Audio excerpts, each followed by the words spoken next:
Miscarriage of justice. Ref was on tape. There's nothing worse than a ref on the tape. Nothing.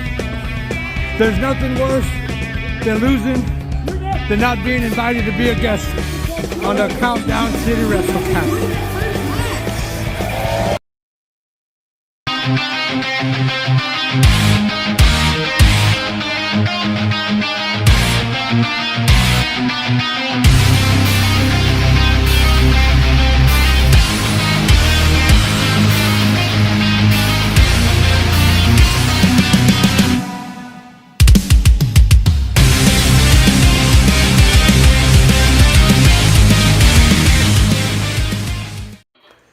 What is up, heels and baby faces? Welcome to another episode of the Countdown City WrestleCast. I'm your host, JC, and joining me this week is that guy, Tommy. Hi, I'm still in pain from this past weekend at Superhero Comic Con. Hi, I'm still in pain from 4 straight freaking days of walking around Walt Disney World. So it Whoa! Yeah. Dog. Big Mike wasn't able to join us this evening. I don't know if he'll join us in the chat or maybe might be a little late jumping in. Might be celebrating the Spurs draft picks draft night. Who knows? But I still can't see the chat, by the way, so you can absolutely pull a joke on me or two. I can't stop you. Right. Yeah, I jumped in the chat early. As you guys know, I was at Disney World with the family last week. I happened to be on the bus back from Disney Springs to our hotel and caught the very beginning of the show, and then we had to stop, and then that's where I had to turn my phone off and get everybody out into the hotel room. But anyway, thank you, Mike, for holding it down. Thank you, Tommy, for holding it down last week. And now, happy to help. Would love to have Mike on this show, but hopefully he'll join us. We'll see, because we are talking all about AEW Cross and New Japan Pro Wrestling's Forbidden Door. Forbidden Door. Which, by the way, last year was our top-rated pay-per-view. Yeah. WrestleCast. So, how are they going to top this one? We're going to talk about it and see if they can. So, anyway, bit of wrestlers, we can talk about stuff that did happen this past weekend. Obviously, I was out of town, but United 210 had an event, as did Hybrid School of Wrestling, which combined with everything else that was going on with the Comic-Con that was taking place. A lot to do. So, but obviously, Izzy and Calientita are keeping their thing going. So it's fight forever at this point. I don't. There's no way that they don't. It's got to be fight forever. Which did lead to something funny that happened at Hybrid on Saturday. But because so for everyone who doesn't know, I actually did miss the United 210 show, as I usually do. Although I don't think I'll be missing the next one, because they just announced Sumi Sakai will face Emi Camacho. Yeah. They just announced that, and I'm like, well, let me see what my schedule is that day. And I think I actually get off at 5, I think, that day. You know what? I got to check later. I'm using my phone for this, and I can't check and use my phone for this at the same time. Callie and Tita had a calibration, which sounds like she was getting her car fixed, the calibration for her championship win. Got to work on that language thing here. Yeah, I know. Anyway. Yeah. And it was easily the worst 5 minutes of my life. And I've had some bad 5 minutes, let me tell you. And it immediately got better because Key Vibes returned and immediately staked her claim for a title shot that she never did get against Gia Michelle. Then Izzy showed up, the new Mission Pro champion. And then their tag team partner for the evening, later on in the evening, JL, showed, I think this is her debut for Hybrid, if I'm not mistaken. Nice. Yeah, so that turned to a 6-woman tag later on in the night. But Hybrid, they're starting their tournament for the Hybrid championship. I believe Jay Young, Rilo King, Zakai Living for sure, and I think the K-Jax match was also a qualifier. I think they advanced for sure. Oh, and so did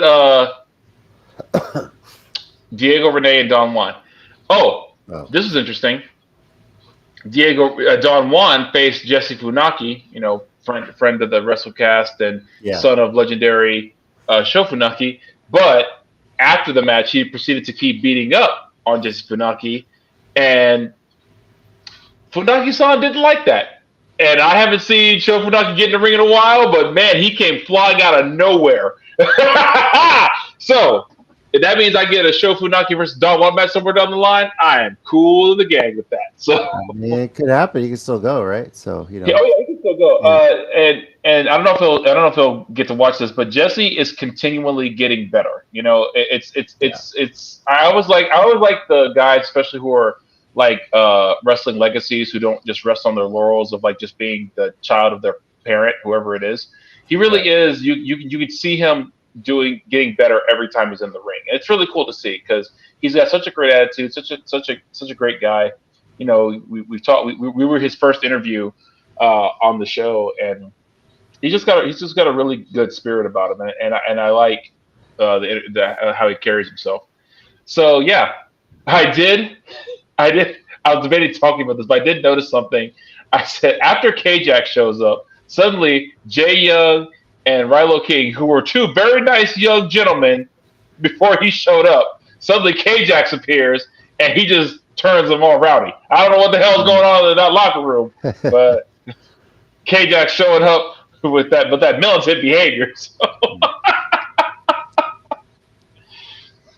But and the main event was was for the tag titles. It was the Flocking Brawlers challenging the Texas Kingdom for the belts, and Texas Kingdom kept the belts, but it was as good as you would expect it to be. It was like it's at this point that a good tag team match in hybrid is like, oh, yeah, when is it not? So right, of course. But it was a great show. It was a lot of fun.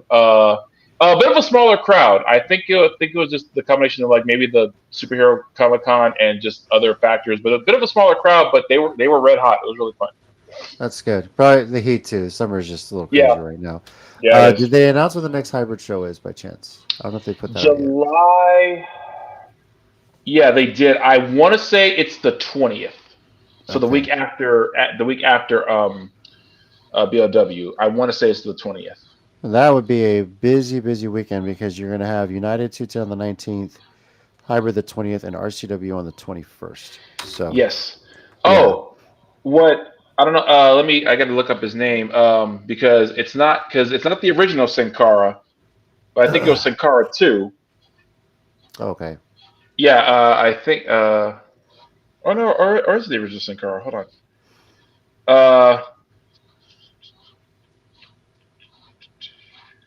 I think it actually is the original. Cinta de Oro. He's going to be at Hybrid pretty soon, and I think I don't know if I think it's in August if I saw correctly from what Marvel posted. So yeah, that's pretty big. I believe it is the original car if I'm not mistaken. Nice. I don't know. Either way, it's going to be really cool. Hybrid's come a long way. It's pretty awesome. So yeah, that's cool from the beginning too. So yeah, I mentioned that to Marvel in a message, like how much they've grown, and now it's like a who's who stops through there. And I told him though I will never forgive him the fact that Mercedes Moné was there. He didn't tell us. I'm gonna be salty about that for the rest of my life. So well, he wouldn't get anybody else to show up if you would have started showing up. That's why probably. So that's true. I'm not saying I don't get why he didn't tell me. Yeah. I'm saying I'm mad he didn't tell me. But I get the logic behind it. Naturally, she'd have made me want to be like, yeah, I'm never coming back here again. And I would have said, that's fair. All right. Well, let's quickly I'll just run down what's coming up. You mentioned BOW July 13th, United 210 July 19th, excuse me. Hybrid July 20th, RCW July 21st, and then Mission Pro's next event is August 17th. So. Oh, and one more thing. This weekend, I think Dog Pound I know they for sure have one show on Sunday at Biggs by UTSA. Yeah. And I think they have one in Castroville Saturday. I think. Don't quote me on that one. Yeah, but I know for sure they have one at Biggs on Sunday. I might try to make it out for that one, but my dad's family reunion is this weekend, so I may or may not make it. But Misty Marks showed up at Superhero Con the last day and was walking around passing out flyers. So she told us about that. Okay. Well, let's get into it then. It is Forbidden Door weekend. Yes, it is, baby. And man, like I said, last year was an amazing show. This year is stacking up with a bit of CMLL involvement as well. So a lots and lots to talk about. We're going to run through it. 10 matches on the card. They did announce another one this evening on Dynamite, but we still have it to be determined when it comes to the ladder match as well. So we're just going to kind of discuss that. We'll make some predictions. Yeah. If you are watching along with us, live chatting, or even if you're watching afterward, please make your predictions along with us. What is up, James? What's up, Sean? Thanks for joining us, everybody. Brenty, Angel, Hassan, Terrell, excuse me. Thank you, everybody. We're going to start with Zack Sabre Jr. and Orange Cassidy. Never thought I'd ever see this, such a clash of styles, but man, this is going to be insanely good. It's a clash of styles that is going to be crazy good, though. That's the funny part. I think people are underestimating how good this is going to be. This is going to be an amazing match. Yeah. So, who do you think is winning this one, though? I got to go Zack. I got to go Zack Sabre Jr. I feel like Orange Cassidy is dealing with too much with the whole Trent Beretta issue. And I feel like Zack specifically doesn't have the TV title anymore because they want to book him for something else, like maybe the Global Championship or even winning the G1. I honestly see that him as one of the guys winning the G1 this year if he's in it. I can't remember if he's in it. Hold on. But yeah, I feel like the TV title was just step one. And I feel like Tanahashi, who's the president now, I think he really likes Zack, as he should. Zack's okay. I feel like Zack's going to win also for another reason. He's also been one of the guys New Japan probably, I won't say relied on, but appreciated them because him and Will Ospreay were two of the guys. Well, Ospreay did have to go back and forth between there and England, but Zack stayed during COVID. He didn't leave Japan. Yeah. Yeah, I feel like these past couple of years have been helping to build Zack up to becoming that next dude, But that's just what I think. All right. Sean says Cassidy. Terrell, I think he's referring to the ladder match there on that. We'll get to it. I'm going with Orange Cassidy as well. Okay. I think this would be huge for him. And Sabre Jr., he's got the G1 coming up. Hey, the eyes on the G1 then for sure. So. Yeah. MJF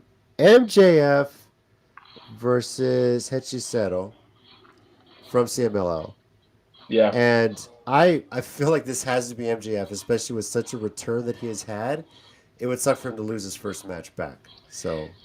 Oh, this would be his second because he already had one with Roosh. Oh, Roosh, yeah, for sure. So, yeah. But yeah.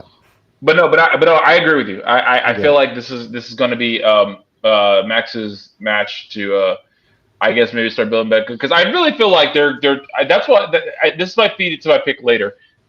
I'll say might, but I feel like they're building him up for another a title match at least. If not at All In, then definitely maybe All Out. If not, like right after that, a Full Gear or something. So for sure. Sean also saying MJF. I'm sure we'll get Mike's picks later on too after this as well. So yeah. All right, we got one of two trios matches. First is the Learning Tree. Chris Jericho, Big Bill, and a partner to be determined, taking on Samoa Joe, Hook, and Katsuyori Shibata. Tommy, how you feel on this one? You know what? I don't care. I refuse to go against Joe, Hook, and Shibata. I don't care. I don't care what Jericho's trying to do with this gimmick. I don't even hate him like Mike does right now. Yeah. Because Mike hates him right now. That's hilarious to me. But I'm going because first of all, the fact that all three of them now, the Hook and Shibata specifically now do the Samoa Joe note, it just cracks me up. And now Randy Orton. Who, by the way, they are friends, him and Samoa Joe, in case no one knew that. There have been lots of photos of them hanging out together. He does that with the backstage stuff with Tommaso Ciampa, who screams out of nowhere when he tries to hit RKO. If you haven't seen those, they're great. They're hilarious. Yeah. It's the first one where he screamed out of nowhere so loud. I'm sorry. It was just so good. But yeah, Joe, Hook, and Shibata. I refuse to bet against them. Yeah. Let's see. Sean saying Learning Tree. Terrell's going Joe, Hook, and Shibata. I'm also going Joe, Hook, and Shibata. that's just almost a dream team of a trios team there, and we don't even Yeah, know who the third member of Jericho's team is going to be yet. So yeah. now the other trios match that was just announced: the Elite, the Young Bucks, and Okada against Scissor Ace, the Acclaimed, and Hiroshi Tanahashi. Yeah. You want to know that pro wrestling? You want to know pro wrestling fans take pro wrestling more seriously than the pro wrestlers do? Look at what Okada and Tanahashi are doing right now, and Shibata for that matter. Okada can't stop saying the word bitch. Shibata is using a language translator and he's been noping in his own way for years now, and is just having total fun. And Tanahashi couldn't give less of an F if he tried. Right now, they are all in their "we made our money, we good" era right now. Yeah. Just have fun with it. They all are, and they should. All three of those guys. And I'm going to include Nakamura in this too because he's also deserves to be in this conversation. Gave everything they had for years in New Japan, and it paid off because they are some of the greatest wrestlers of all time. Pick any era, and those guys would shine. Now they don't have to prove that every single time they wrestle. But it's always amazing to me. I said this during Okada's joke run, the first one he had in New Japan. It's amazing to me how these guys are the greatest wrestlers in the world to the point they have to tone it down so they can get the comedy stuff out the way. Like Okada and Tanahashi, they're going to be the same ring together. And do you think there's going to be like a glimpse, probably like a moment of like old Wrestle Kingdom main event in there, and then they're going to be like, "Oh wait, we're getting paid now. We don't have to do that to get noticed anymore." And good for them. I mean, look, everyone who's complaining about they don't do what they used to, that's why New Japan World is a thing. That's why all these YouTube channels are a thing, and these Facebook channels, and you can find the rest of the matches some kind of way. Go watch the matches. These guys put their bars on the line for years. Let them do what they're doing now. It's all good. It's all good. Yeah. Sure. So, all right. So you're going with who? I'm gonna. You know what? Screw it. I'm going with Scissor Ace only because that's like the best, dumbest name I've ever heard. And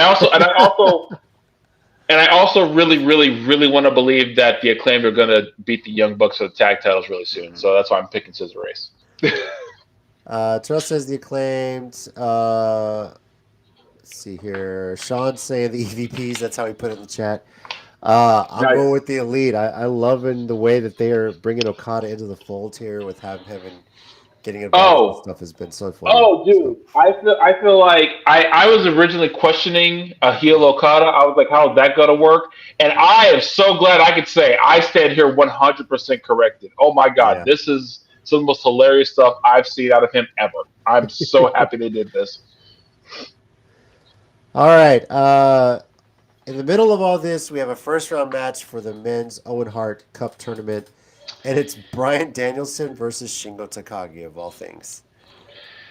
So, now, I'm going to let you pick last because this is a tough one for you. But it is.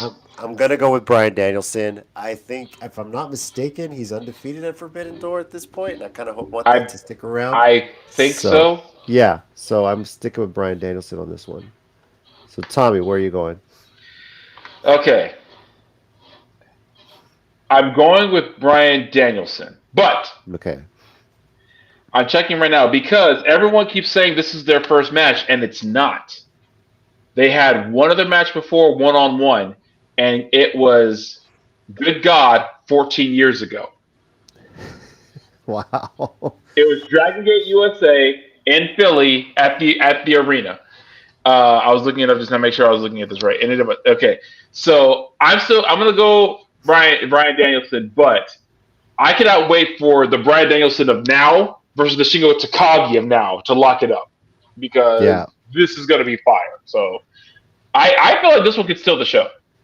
For sure, I think people are expecting this one too as well, and it's it never disappoints when Danielson's in the ring at this event. Yeah. So so go ahead. I was gonna say Angel says Danielson. That's the only pick we've got so far on this one. Yeah. Okay. So. I was gonna say when I was in Dallas for the New Japan show in was it November, October, whenever I was up there, it was in November. Shingo really did a good job of getting the crowd even hyped up, even though it was a small crowd and everything. And he was really even though with his English still kind of shaky, he really did a good job saying, we'll be back. He's a real, crowd, crowd mover kind of guy. I like that about him. Yeah. Okay. Jason says Danielson. Terrell says I got Japan guy. So Takagi. There you go. Yeah. All right. Shoot. Now let's throw a little sticks a little bit here, getting into some of the title matches, and we're starting with a title for title match. Shoo! The TBS Championship against the New Japan Strong Women's Championship. Mercedes Moné against Stephanie Vaquer. Title for title. Winner take all. Ain't no lie, my boy. I've been waiting for this one. I really have. I've been waiting a long time for this one, little boy. Honestly, I'm going Monet. I feel like she's going to get back that belt that was actually made for her in the first place until her injury really did sideline her. So, I'm going for her. And this is not to knock Stephanie. She's been a great champion. Some of the matches she's had, top tier. So, but I feel like they're going to put that. Now, if they swerve us and Stephanie wins, holy crap, that's going to be amazing. And I'll be damn. If they swerve us and Stephanie wins, either they have big plans for Mercedes moving up or let the rumors to WWE begin, because that's what people are going to jump on. If Stephanie wins, the 3 count won't have the echo from the 3 count won't have finished before someone goes on Twitter and says Mercedes back to WWE. Yeah. I'm not even joking. Excuse me. Yeah, I'm also taking Mercedes, and that seems to be unanimous as well on our chat as well. So okay, cool. Yep. All right, here's a tough one. TNT title is currently vacant and is going to be fought for in a ladder match. Takeshita, Mark Briscoe, Jack Perry, Dante Martin, Leo Rush, and a 6th participant to be determined are all going to be vying for this. Yep. So, I'll give everyone a moment to type in their picks as well. Now, Tommy, do you have a dice handy? Because I can't figure out who I want for this one. So I could go. It's in my office. I know where it is. You want to go get it real quick? It's okay. Too much trouble. Yeah, forget it. No, I can just run and grab it real quick. It's up to you. Yeah. I don't know. Well, do you have an idea who you want to pick for this one?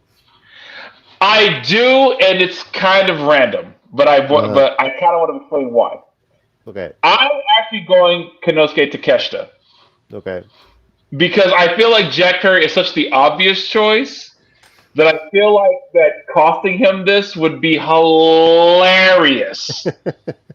and everyone keeps saying Takeshita is well, you know what? Never. I'm going to bring that up because Twitter is a terrible place sometimes. So is Instagram, actually, though I think about it. Anyway, I'm just gonna go Takeshita. I feel like a good title win here would be great for him. And Jack Perry kind of doesn't need one right now, if you ask me. he's already got one, but I think he's gonna win one. Okay, I'm curious to see who the extra person is.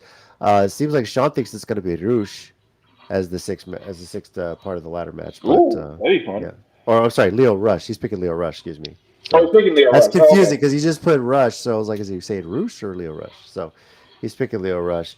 I'm gonna go with Jack Perry, actually. Okay. Yeah, I know it seems the obvious choice, but with everything that has gone on in the past few months, it makes the most sense. With a little gold on his waist as well. So yeah. All right, IWGP World Heavyweight Championship. Being defended on U.S. soil, Jon Moxley against Tetsuya Naito. Jason picking Jack Perry also, by the way. Okay. Boy, this is a tough one. It is. And why is it Blackpool Combat Club versus LIJ? When did that start? Why is it I'm not gonna lie. I want that to be a full-on faction war. Maybe at Wrestle Kingdom. Who knows? Maybe there's. I did get. God, yes, but yeah. Okay, I actually did have a pick for this weeks ago, and I thought maybe I changed my mind, but I'm not. I'm going to stick with who I said, and I'm going Naito. Okay. I'm going Naito for the win. I am gonna go with Moxley on this. Okay. Yeah. That's how I was really wondering what you were going to say. I'm gonna go with Moxley. Jason's taking Naito. Sean's taking Moxley. It said, "Oh, Jason, Blackpool Comic Club is taking on CMLL and LIJ. It's looking like that. Yeah. So it's a three-way faction warfare here, basically. So Well, they're basically a group of Finleys. They love to fight. yeah. So, but I'm going with Moxley. I think if Moxley's ever gonna lose the championship, it's gonna be on Japanese soil. I just don't see him losing it here on U.S. soil. So Okay. yeah. AEW Women's Championship, and this is an interesting one. It is Toni Storm defending against Mina Shirakawa, but Mariah May is in the corner of both participants. Yeah. So a little bit of a weird dynamic here with that one, but I think Toni Storm's going to retain. It's hard for me to pick against her until somebody beats her. You know, with the way her title run has gone. Yeah. Mm-hmm. I was kind of split until tonight when the whole bottle incident happened with Mina trying to hit Tony and hitting Mariah by accident. That happened on Dynamite tonight. Mm-hmm. So I'm going to go with Tony, even though I would not be surprised if Mina won, because they've actually put a lot of production into Mina Shirakawa. I know a lot of people say, well, but they have been doing a lot to identify with the fans. They did like several video packages. They had her on AEW, which was probably one of my favorites until this past week, which was with Queen Aminata. No more needs to be said there. So yeah, I gotta go Tony on this one. I feel like she's gonna take this one actually. Okay. Angel says, I see Tony retaining, but the match is going to have shenanigans for sure with Mariah. Oh, 100%. Yeah. Jason thinks if Moxley wins, he's going to take Naito's spot in the G1.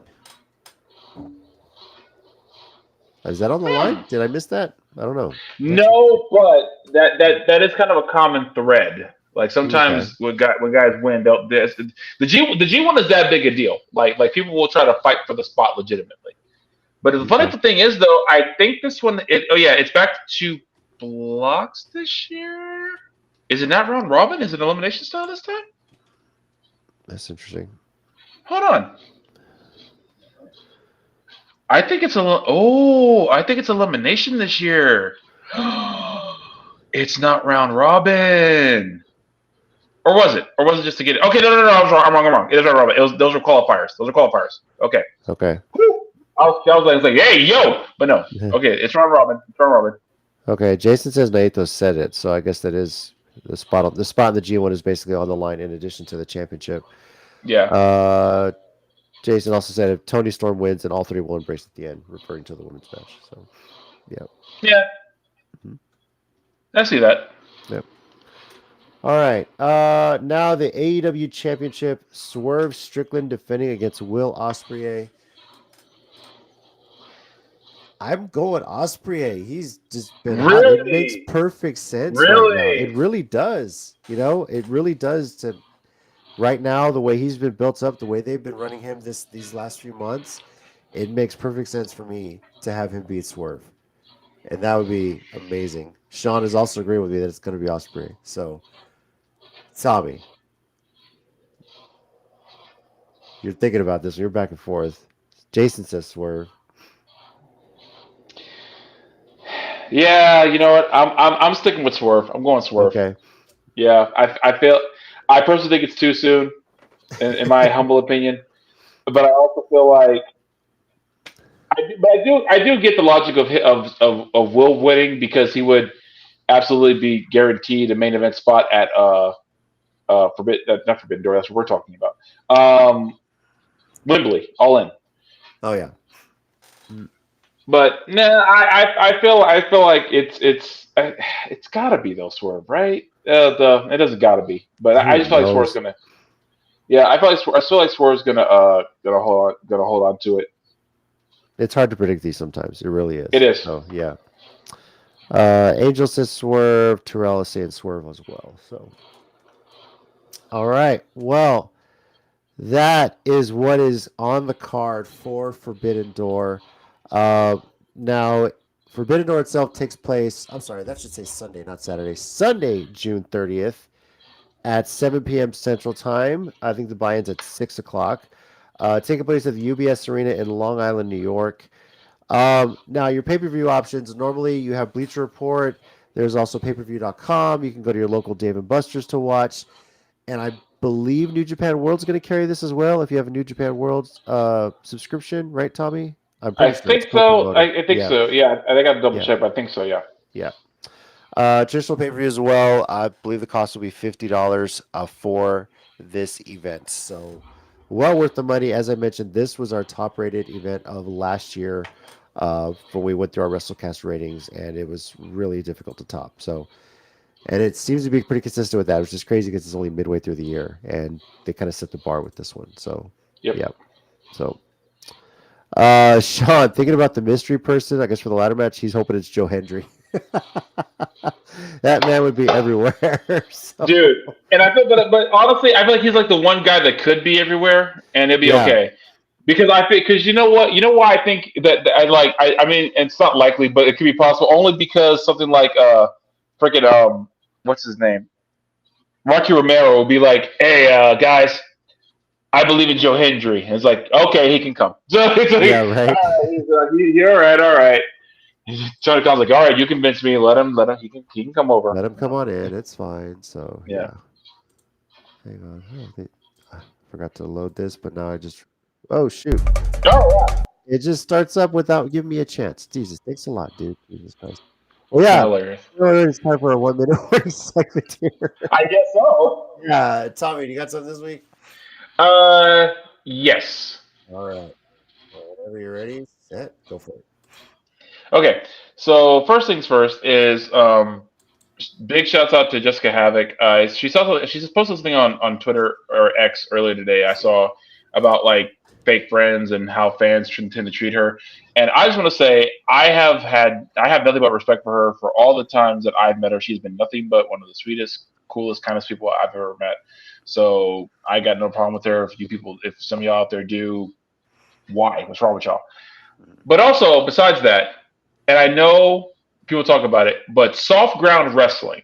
I saw one of their clips today, and these guys and girls, they had an intergender match. That's the clip I saw.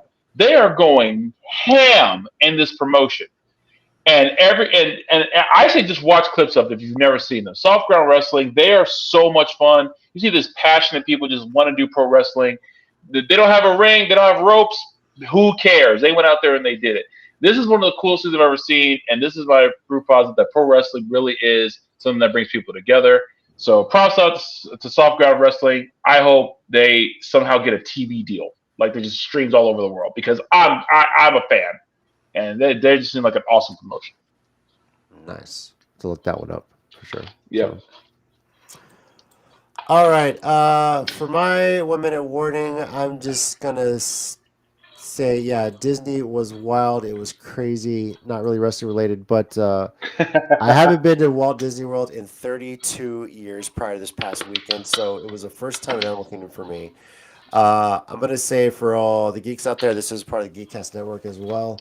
I'm going to say the best ride at Disney World is in Epcot, and it is Guardians of the Galaxy Cosmic Rewind. It is a roller coaster where the cars also move. And if you haven't ridden it yet, highly recommend it. It was so awesome. Tron Light Cycle Run was insanely good. Everest on Animal Kingdom was awesome as well. So much fun, a lot of walking, and we had a great time. The kids enjoyed it. But as a parent, we're never going to top this family vacation. That's just the biggest thing. There's just no way it'll ever happen. So we're not even going to try. We're done at this point. There's no point trying to top this family vacation. It was so much fun. Maybe again, years down the road when the kids are a lot older and can pay for some of this stuff by themselves. But if you do plan a Disney trip at some point one day, if you're going to go in, go all out, stay at a resort. We stayed at the Art of Animation Resort. It was well worth the money, and it was worth the hassle, less of a hassle of driving around, trying to find parking. it was so awesome being able to write everything. We had a great time. Disney is amazing hosts, but yeah, I highly recommend Guardians of the Galaxy Cosmic Rewind to anybody there. So, Nice. all right, yes. Well, ladies and gentlemen, JC has just announced he's retired from family vacations entirely. We'd like to thank him for all he's done for the family vacation I market. didn't say I'm hiring bad vacations. I'm just never going to be able to top Disney World. That's how I said. So there's just no way. So yeah. Yeah, I mean, just the stuff you were telling us about, I was like, well, that sounds awesome. Lucky. Yeah. Yeah. And then when I heard like everyone who was out that way and like I would fight to go try and see. Mhm. I was like, when Mike was telling me this, I was like, damn it, man, that's awesome. But yeah. That's really cool though. I'm glad you guys had a really great time. That's awesome. Me too. Kids had a good time, but our feet were killing us. So yeah. Yeah, I don't blame you. Yeah. One last thing I think we forgot to mention was rest in peace to Sika, who tragically passed away. I think yesterday. Yesterday, right? Yeah. Yesterday, and also shout out to Pat McAfee and his family. The reason he wasn't at Raw Monday was his father-in-law had passed away. So prayers out to the Anoa'i family. Prayers out to Pat McAfee's family. Just that I mean, because I know some people will be like, well, father-in-law, why was that? Because honestly, when you got the right in-laws, that kind of thing is really tough. And I know me and JC, we're cool with our in-laws, so so as I was saying, it's like we have the really great in-laws. That kind of thing is really tough because they really are family, and so for sure, yeah. But that was one thing I forgot to mention. I wanted to mention the wrestling news. I want to ask you, JC, did you watch Bo Dallas's promo on Raw Monday? I haven't watched it, but I've heard a lot of commentary that they're feeling like that wasn't Bo Dallas giving a promo. That was, I forget it was a Taylor Rotunda. Taylor Rotunda. Okay. I think Bully Ray said it best on Busted Open. That wasn't Bo Dallas. That was Taylor Rotunda. Giving his, So I need to go watch it for sure. Yeah, and I actually meant to say that too in my 1 minute warning because I want to tell you, go watch it because that's one of the most raw but still also storyline like things I've ever seen. It was so Bray Wyatt. You would think Bray Wyatt produced that. Came with that. And I just want to say Bo Dallas, I give him the whole world because give him the whole world in his hands, in fact. But that's just how good the promo was, dude. It really was Taylor speaking to Uncle Howdy in its own way. Yeah. And you know what? You know what they even did? They even said that line, like people have been saying, which I've never agreed with, that this is exploiting Bray's legacy. I've never agreed with that. No. But people have been saying that. But he even in the promo, he says that. He says, "Don't you think you're exploiting your brother's legacy?" And so it's like, I was like, dude, when he said that, I said, oh, we're really doing this. Yeah. Oh, we're really doing this. I thought we were just playing around, but we're really doing it. Okay, we're really doing this, guys. This is not a drill anymore. Yeah, so this Wyatt 6 thing, by the way, I think one of their shirts is still sold out. I know I say that because I really wanted one of them in particular, and it was already sold out. I'm going to check again. But they're really doing great with this storyline so far, and they haven't even done anything yet. I mean, Chad Gable has PTSD at the yin yang, but so. Just for the QR codes and everything, and I'm still in the belief that when Alexa Bliss does return, she's going to be in that group. They've kind of left that clue sitting out there. I think there was one out there where they had like the first name of each person, one of the QR codes. And then there was a 5 as the extra one. Nobody knows what it is. Well, the 5 is the 5 Feet of Fury. It makes perfect sense to me for Alexa to be the actual 6th member, if you will. So, but we'll see how that goes. And speaking of which, it's no accident I'm wearing a Whataburger shirt. Hey, when in Texas, if you're lucky enough to be at a Whataburger and that whole faction is together and you snap a picture, why not share it? So for anyone who's giving a crap about them getting a picture, hey. They got lucky, took a picture of wrestlers, and not a big deal. So. And you know what? Seriously, I agree with you. In all due respect to Mark Henry, I respect him, everything he says. kayfabe's kind of been gone. It's like some people keep it up. MJF, which I got a problem with. Some people are just like, you know what, we're just gonna have fun with it, and it is what it is. I've got no problem with it because of and I really mean this because of one guy in particular, and that's Christian Cage. Yeah. There's a very famous picture of Christian Cage. He's like standing over this little girl wants to take a picture of him. He's standing over. He's like me mugging her. But then, like after the picture snaps, he smiles immediately, shakes her dad's hand, which that was scary in its own way. But but I get what he was saying, and I'm not saying that I don't understand his point. But it's like, yeah, but kayfabe's kind of been dead. Well, it's not like they were there in character, right? They weren't all in full makeup and costume and stuff, But yeah, so it is what it is. So. So the white shirts are back in stock, but they're not going to be able to be shipped out until July. Yeah. They got a back order. They got to order more for sure. So it's a lot. I mean, I'm not even mad. That's amazing. That's what happens. So. All right. Well, once again, Forbidden Door is this Sunday, June 30th, 7 p.m. Central Time. It's Sunday, not Saturday. That's a typo there. Apologies for that. Pre-show starting at 6. UBS Arena in Long Island, New York. Available on Bleacher Report, payperview.com. Check your local paper providers. If you're looking for a watch party, I believe they have Dave & Buster's that usually carries it for a cover. Pay-per-view cost, I believe, is $50. I'm not sure what Dave & Buster's will charge for the cover as well on that. So, yeah. And should also be a part of New Japan World if you have that subscription as well. So, all right. Thank you, everybody, for joining us. Appreciate everybody making their predictions on the live chat as well. Next week, we're going to recap Forbidden Door, and then we got a chance. We're going to be previewing Money in the Bank and NXT Heatwave. And we're getting a double shot of WWE events on 4th of July weekend. So it's already 4th of July, bro. I don't even know what this summer is, because this summer is like it has flown by. Yes, dude, it's already about to be July, and I barely processed that June started. Okay. Yeah. Jason's throwing this out there. Izzy Mania at Rolling Oaks Mall on Saturday. Interesting. Okay. Is that at Wrestle Shop and Collectibles? Yeah, she announced that. She sure did. She'll be at Wrestle Shop and Collectibles on Saturday. I completely forgot about that. She said. Okay. Don't know if we'll make it. This news kind of came out for us, but my daughter Adi was selected for an all-star team, and they're going to be in regionals this weekend. So yes, that's what's up. So she'll have that, and they could be going to Louisiana for the World Series in a couple weeks. So yeah, fun time. Yeah. Bro. So yeah. Man, I wonder what it's like to be athletic. I don't know. I don't know either. My daughter is apparently. So yeah.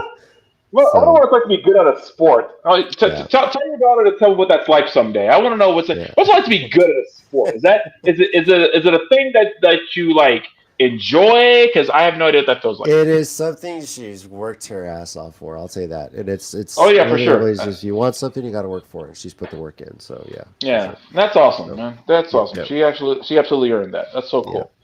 Yeah. All right. Well, thank you, everybody, for joining us on this week's episode of the WrestleCast. Once again, we got that guy, Tommy. Thanks, guys. And I'm JC. And as always, heels and baby faces, remember, pro wrestling is real. People are fake. Reach for the sky, boy. Enjoy Forbidden Door. We'll see you next week. See ya. Do do do do do do do do do do do do do do.